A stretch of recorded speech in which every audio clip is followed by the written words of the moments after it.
We have a fantastic panel today, Jessica, Venus, Sarah. We're here to talk about the low inventory market. And I want to kick this off with a question about mindset. And there are two pieces to it. What are you doing, as someone who's in leadership to get your mindset in the right place to handle the issues that are coming with the low inventory market?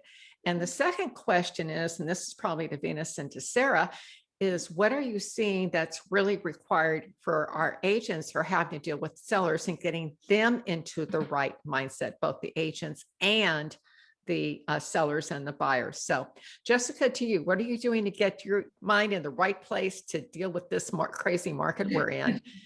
Sure. I think just getting to the basics where we take our time in bite-sized chunks, whether you're having a great day and it's an hour at a time, or it's the wheels are coming off and we're looking at 15 minutes at a time, just really trying to break it down, and also to swallow the frog, get that most difficult looming task, get it out of the way first thing in the morning so it's not hanging over your head all day. Great suggestion. Sarah, how about you? So for me, it's all about balance and being gracious with oneself, right? So for me, it's when it comes to email, I try not to look at it first thing in the morning. It is a struggle every day, but it's all about offense in the morning, defense in the afternoon. I learned that early on in my career, because if I start looking at my email right away, then my priorities go out the door. Right. So separate and apart from that is really taking time for oneself to enjoy life, because we can work 24/7 if we want to. But when have you scheduled time to really do things you enjoy? And that is something that I intentionally calendar.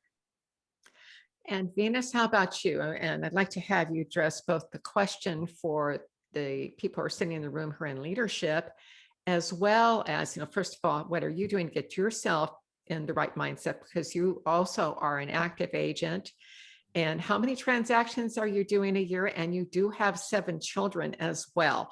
Well, I always say you got to put the oxygen mask on yourself before you can put it on your children or your clients or whoever it is. So, I try to prepare myself emotionally every day. I get up at 5 o'clock because I have 7 children, and that's kind of my time to get away. I go to the gym, I work out probably until 7, and it gives me time for myself without the phone being busy, without the stress of, am I being a good mom? Am I servicing my clients? And 2 hours is perfect. It just gets me in the right frame of mind. So the rest of the day I can, be a go-getter and service my clients as well as my family. I've learned that, I sell around 60 million a year, probably work 70 hours a week, but I love what I do. So it doesn't feel like I'm working 70 hours a week, if that makes sense. And prioritizing my family, just like Sarah said, I don't miss baseball games, football games, soccer games, all of that's in there, and it's all doable, but you've got to have a game plan from when you get up to when you go to bed. So Venus, since you actively are selling, how are you advising your clients to prepare for this low inventory market in terms of their mindset? So I try to prepare them emotionally by setting the expectation up properly to begin with. This is a seller's market. I advise them that you're going to have to be super aggressive. I recommend removing most contingencies outside of the appraisal contingency. I always tell agents that work for me and my sellers, I want a long-term relationship. I don't want to make a quick sale, but in this market, you got to be smart. You got to be aggressive. When a house comes on the market, let's not go at 3 o'clock. Let's go 15 minutes after it's listed. You've got to be on it. Sarah, so you manage 160 agents in 5 different offices. What's working for your agents in your marketplace to generate listings in this low inventory market? So what's working right now for agents is to really be active about marketing themselves and asking for the business. So there's a difference right now in general between active and passive marketing. It's very easy to hit send on a postcard campaign, on a social media blast, or on an email. But really, is that the best way to be generating listing business? I say no. I say it has to be part of your strategy.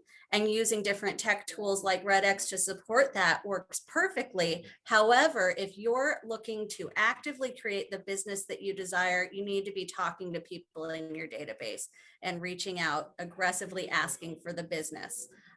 And once you have the opportunity, you're going to take advantage of it and talk about the market and talk about how you can best service them as the client/seller.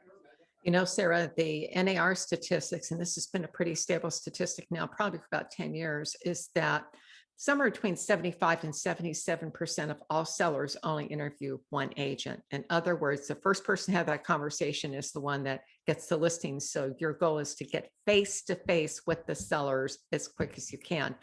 Now, Venus, I know you're getting face to face all the time. How many transactions are you on track to close for this year? So last year I had around 60 million in sales, and that's we're at a much lower price point here in Augusta, Georgia. Average sales price is about 250,000. I'm way ahead of that this year. I think we had 55 sides a month and a half ago, 40 last month, and I think we have 26 on the books now. And you know, I say the way to become a strong listing agent is branding yourself first. And then the listings come after you brand yourself. And sometimes I think we overcomplicate it as brokers and as agents. I still, you know, sell 60 million a year, but I'm still doing open houses. I'm still generating leads there. Every Sunday for the first 5 to 7 years, I did 3 open houses every Sunday. And if you do them properly, if you really work and do your research, you're going to get buyers there who in turn are going to want to sell their house, which will in turn make you a strong listing agent, not only a buyer's agent. So if you, you know, I always tell agents, if you're not doing 2 or 3 open houses every Sunday and you're complaining about your business, well, you're really not in it to win it, because the basic stuff, the grassroots, I think that's the key to starting, especially for new agents, to become successful in any market. You know, that's a huge takeaway. And just one of the things that you mentioned is your referral database. What percentage of your business is coming from that? You know, I guess about 60% is which is, I think, is the average. So my goal in real estate every year is just to make $1 better, because when you get to the level that I'm at, you know, I'm pretty much a single agent with a staff of 5 underneath me. It's hard to continue to exceed those numbers in a market that the average sales price is 250,000. So every year my goal is just to do $1 better. And to do that at this level, you've got to make sure that you have the staff and the support underneath you, so that, you know, none of the balls get dropped, because once it goes under contract, you know, I've got a closing coordinator that does it from, you know, contract to close. You can't do everything, like Sarah said earlier. You've got to delegate so you can continue to grow and be more successful. Jessica, one of the things that's really fascinating about your platform at Sarah Interactive is it works hand in hand with the REDX platform. But what parts of your technology and the REDX technology do you see working with your clients? So the REDX technology, great for figuring out who you should be talking to, right? Taking that list of strangers and perhaps prospecting them. And then the Sierra Interactive automation and follow-up is the 1-2 punch. So you are now leveraging technology to make text messages, emails, ringless voicemail drops, to be working behind the scenes so that it's reactive. You're reacting to somebody then who raises their hand, rather than, you know, all those proactive touches. So that is a very powerful feature that works well with REDX to help prospect more seller leads. Well, I think the takeaway in what you're saying here is that this marriage between the technology and the personal touch, which we've been talking about, is what's required to succeed in this market. Sarah, what tools are your agents using? Tech tools, are they, you know, the ones that they swear by? If you were to take them away, they would not be very happy with you. Well, I love what Jessica and Venus both shared about really working smarter. And I think it's all about creating leverage. And so to what degree can you employ whatever technology you have in your tool suite to free up more time for yourself to do the activities that you know drive your business? So for my agents, I know it's important. We've got an incredible turnkey listing marketing program that takes that off of them. And then anyone with a active CRM that includes follow-up, that is, I think that's the key, right? You've got to have those technology pieces in support of your own activity. That's where the magic happens, if you will. And Venus, where is the magic happening in terms of the technology in your business? Because you're doing a lot of face-to-face work. Where's the technology, or what's the technology that's working for you? I have an incredible staff that we have a database, and we send out weekly updates to all of our clients, because what you want to do is you just want to keep your face in front of them, because once the sale is closed, what you don't want 2 years from now is for them not to remember who their agent was. We try not to inundate people with insignificant things. We just send something small out, just so when they start thinking about buying or selling, they're like, this girl is still keeping in touch with me, 5-10 years later. So we try to have a very aggressive email system that generates to all of our past clients, and we try to update that as we get newer clients into the database.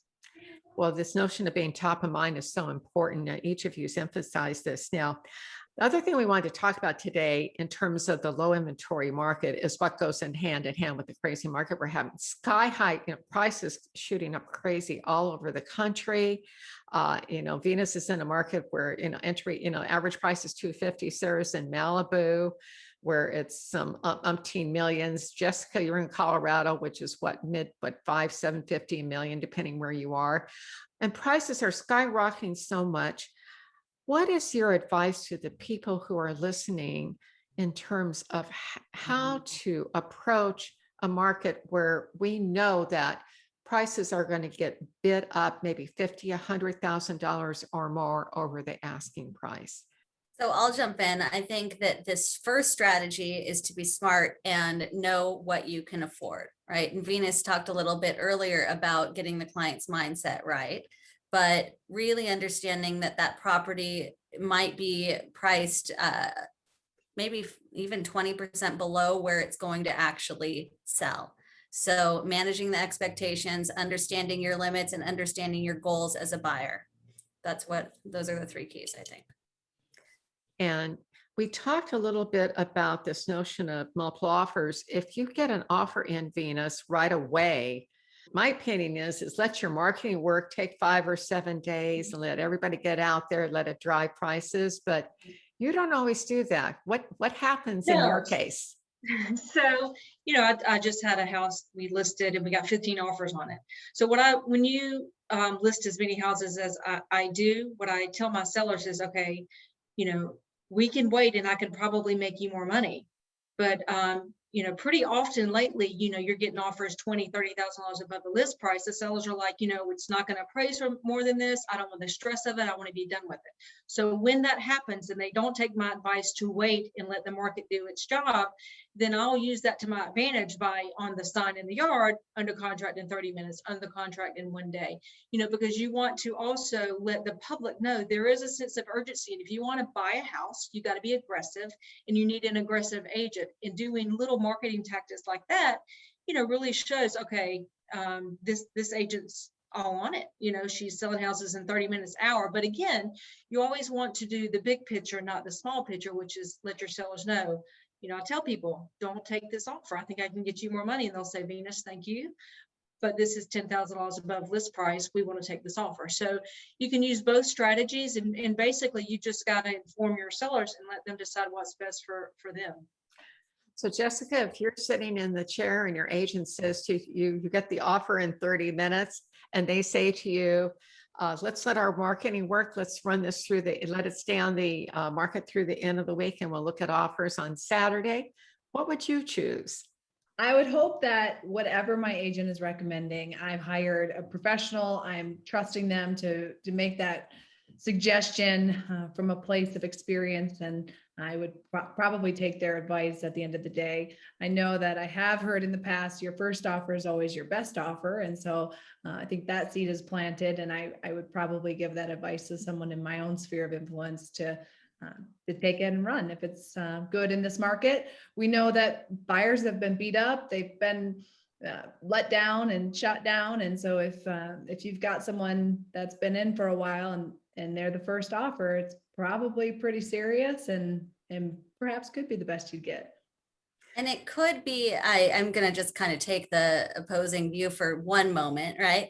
Which is, I think part of our job as brokers is to really calm that down, because we've been through it multiple times. I mean, Venus, you're going through it 20, 30 times a month. These sellers, sometimes it's their first time or their maybe fourth time, but still not to the degree that we do it. So if you've got that all cash, quick close buyer first to the table, that might be your best offer. But if that person walks away from the table because you don't respond in 24 hours, are they going to stick it out through the rest of escrow? Are they someone you want to be in the deal with for, I don't know, 30 days maybe? I would argue that someone who is serious about buying your house, if they're serious about it today, they're going to be serious about it tomorrow and the next day too. Okay, so we've heard both sides on that one. Okay, final takeaway for today. Jessica, what's your one piece of advice or takeaway for today for our viewers?